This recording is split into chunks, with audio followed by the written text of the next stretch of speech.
Good afternoon, everyone. My name is Marlon Jenkins. Thank you to CAI for inviting me and my team to this presentation. We are super excited. And thank you, everyone, for participating. So far, it's been amazing. I don't know if I can keep up with everyone else, but I'll be good. All right. So, so I created Neture. Actually, I started it maybe 12 years ago, but we officially started from 2015. Because we recognized early on that broadband was an issue. I spent 10 years in the tech space and telecom and hosting before I spent my last 14 years in nonprofit. And one of the things we recognized early is that there was a need to connect the disconnected. Obviously, COVID has shown us that it is true, where many didn't believe me earlier. But the problem that we recognized early is that there are millions of households that are disconnected. The last time we checked before COVID was estimated around 30 million households in the United States. It's probably been improved, to be honest, but unfortunately, we've learned in the past that while government funding has helped, and it definitely does, there have been two separate instances, actually probably more in the past, where billions of dollars have been allocated to connect the disconnected, whether it's been rural or urban. And while in the immediate future it helps, 2 years later, either those families are back being disconnected or the services that were formed to disconnect them are not being used. So we know that there needs to be some kind of a public-private partnership that exists to make sure this works the right way, and we need to be more targeted. So the next problem that we see outside of that is obviously we know that these families who are disconnected are losing out on opportunities, whether they're economic, educational, healthcare, as we knew in COVID, or other opportunities that exist. And finally, as we mentioned earlier, COVID has exacerbated this because of now, as we have heard from some of the others, there's been this new need for digital experiences, whether it's healthcare through digitally, education digitally, now work's becoming much more digital. So without internet access, many of these families are not going to be able to take advantage of these opportunities. What's our vision? It's fairly obvious, but the most important one is that everyone's able to connect, regardless of their economic status. What that means for us is that we build a solution that caters to that exactly. We try to focus on what's most important for us, which is making sure everyone's connected. I know that we can focus on making sure it's the most, connect everybody, but that's not our target. Our target is specifically focusing on lower and moderate income households. When you look at the 30 million households that were disconnected before, the great majority of them were lower and moderate income households, typically below $40,000 per household. If you look at those statistics, I think the last time I looked, it was somewhere around 60% of those households were not connected to the internet. And if you've known anything about the last 2 years, even the ones that are connected, they're typically connected through what's considered substandard services. It says that they're costing $20 a month, but you can barely get 1 megabits per second out of them. And finally, the other solution we think is important is the revenue generation tools. So for us, revenue is going to come through a number of areas. Obviously, there's a premium subscriber opportunity, which we'll explain later, but also through sponsorships and through gateway transactions. We have a freemium model. We'll talk to you about that in a minute. So this is what I was referencing, introducing Neture Wi-Fi. What Neture does is we go into communities, whether it's a housing authority or even if someone's home, we provide free internet access off the bat. What that looks like is every household can able to connect to we installed routers throughout the buildings, and then you're able to connect to traditional services, internet access, educational services, so on and so forth. But more importantly, when you want to stream, which is what most users are using for educational purposes, education for consumption, streaming gaming, video online, or audio, you have to pay a premium service, which is $20 a month for our subscribers. Our two products, it's really actually a 3-product platform. So the first 2 products are the Neture Wi-Fi, which is free, but also we have the upgrade, which is the premium product, right? But then on top of that, every subscriber that connects to us, whether they're free or not, have access to what we call the resource gateway. And what that means for our companies and for the people in our community is every resident who connects to our gateway is able to connect directly to the local resources around them. as a nonprofit executive, one of the things that was most difficult for us is we know that we had services that we can connect, that we can provide to the community, but what we did not know is how to actually get them connected. Even something as simple as homework help, if the residents are not able to connect to it, then the homework help is not really used, right? One of the reasons we connected broadband, we provided internet access in the past is because when I was walking by a library, maybe 12 years ago, there was a young girl who was crying about not being able to finish her homework, and the mom that I walked by was holding and consoling her daughter, and she said, "Oh, we'll go home. We can do it, no problem." Unfortunately, the daughter said, "No, mommy, we can't because we don't have internet access, and the library is closing." And the look on that mom's face, even now, just thinking about it makes me upset. Because you know that the mom is trying to do everything that they can to support their child, but in that particular instance, there's nothing she can do. Unfortunately, they're going to lose out on that opportunity to do better in school in that particular moment. And on top of that, there's nothing they can do about it because all they're trying to do is provide for their household. So we look at these services are critical to bridging that gap. And the hope is that the more you do it, the more connecting, the more to connect, then the more opportunities that the cities and the states that we're supporting are more getting better educational outcomes and better healthcare outcomes. So Neture Steps are pretty simple. We started in 2015. We did a 2-year beta test in 2016 and 17. We partnered with a company called Nostradamus in the South Bronx. They manage 14 buildings, about 4,000 units of housing. And we took one of the buildings, provided internet access throughout the building for 2 years and just tested everything. We tested different price models. We tested different ways of supporting it, advertising models. We provided free computers at the time to see if that was a way we could go. And we learned that the best way to provide this service is to ensure that it's at a price that they can afford, but at the same time, there's a free option so that those families can connect regardless of what happens. And that model actually proved to be the one that we figured out was the most successful, which is why we went into the next phase, which was we joined CivicX as an accelerator, a nationwide accelerator in New York State, United States. And that what they've done is showed us, okay, what can we improve on this model? Those improvements we made were critical for us getting a grant. We received a grant from the New York State for $437,000, which formed the basis of our start. We used that grant to get our first building done. You notice the time difference from 2018-19 to 2021. That's COVID. Unfortunately, what we had to deal with was we had the grant. The grant was successful, but we had to take some time for the contract to be executed, which took us a lot longer than we anticipated. Fortunately, we got that $437,000 grant, and we got another one for Peekskill, New York, which is further upstate, to do the entire downtown area in Peekskill, so which tests another model that we're looking at, which is community Wi-Fi. So why now? You heard me tell the story earlier. The need is critical. A lot of families who need internet access or don't have access to it, and even if they do have it, it's substandard. There have been stories upon stories about broadband providers in the United States and abroad. We're trying to figure out what's the best way to solve that, and we think we have that.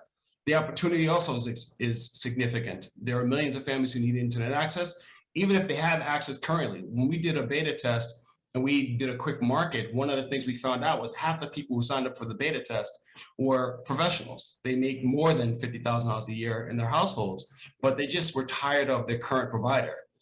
So we think that there's an opportunity not just to provide services to the lowest common denominator, the families who need it the most, but also to families who just want to get away and have a better product at a better price. Who are our customers? Low to moderate income families, most importantly, obviously, as we explained earlier, $75,000 a year is what we're targeting. We know that most of the families that we're going to connect to early on are going to be below $40,000, but as I mentioned earlier, we know that there's a market for those above that. And second is households who live in communities where there's only one broadband provider, or the other broadband providers that are currently there are substandard, as we mentioned earlier. Market size. So we believe the total addressable market is 100 million households. If you look at that, it's asking about 230 million people.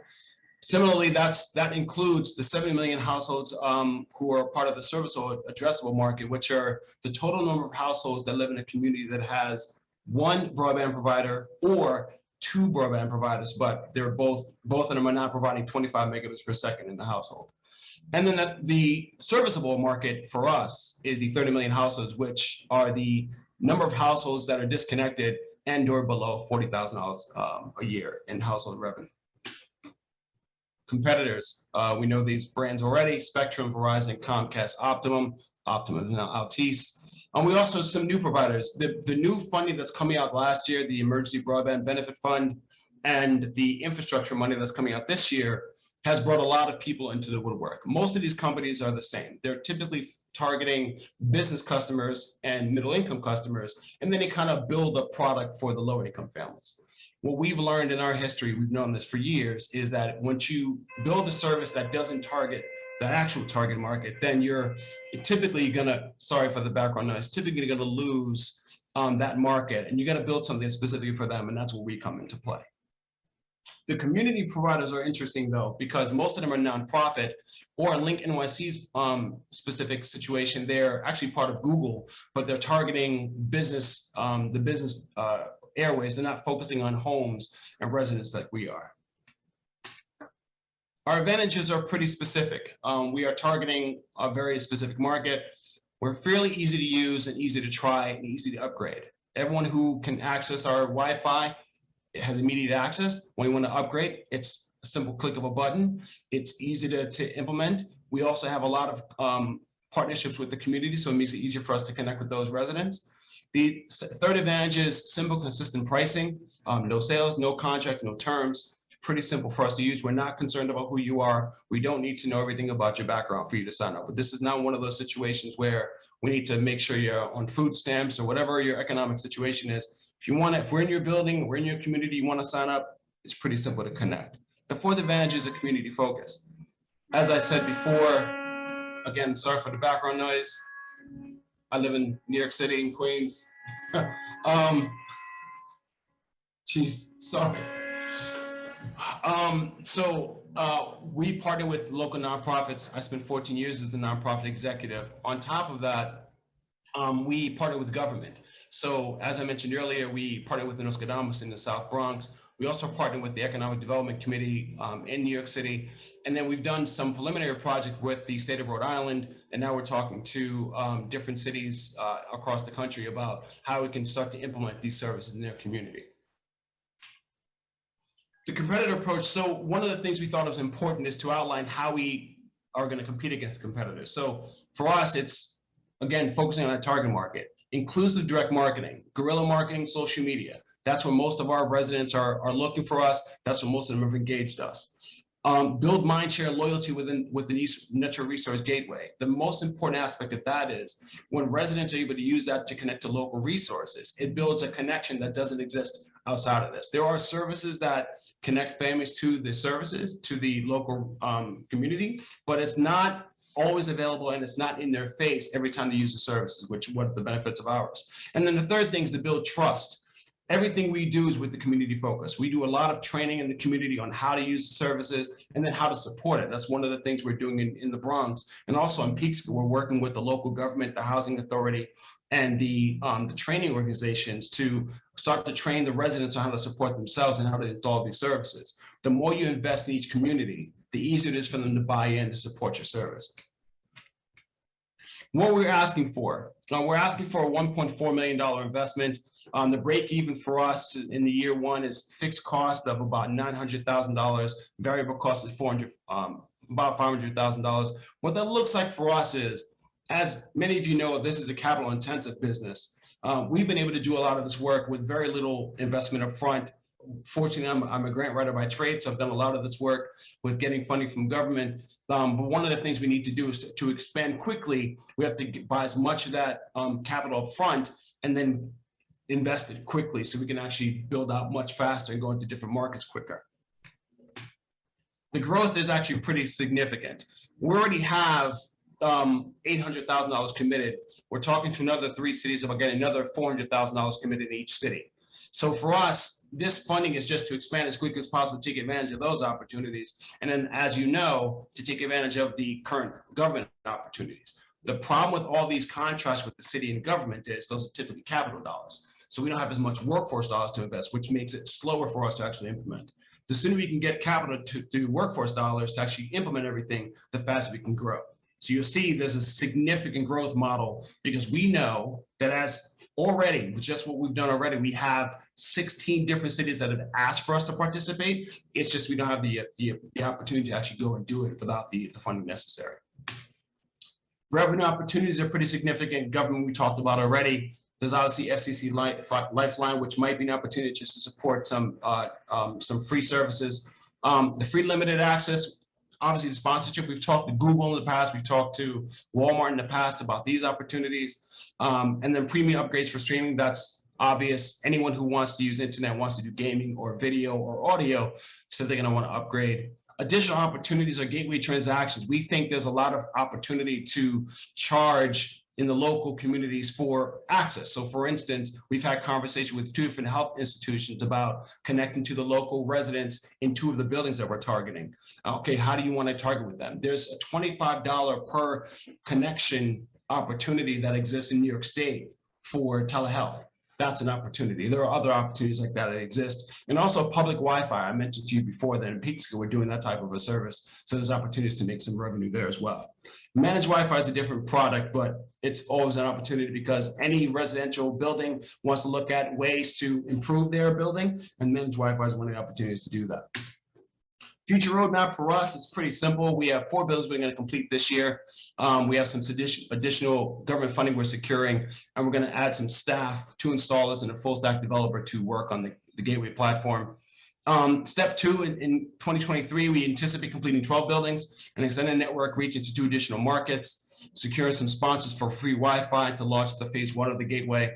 And step 3, in 2024, we plan to complete 100 buildings. Enter in 4 different markets. So we have a very aggressive roadmap, but it's very feasible because a lot of the work we do is pretty simple to implement.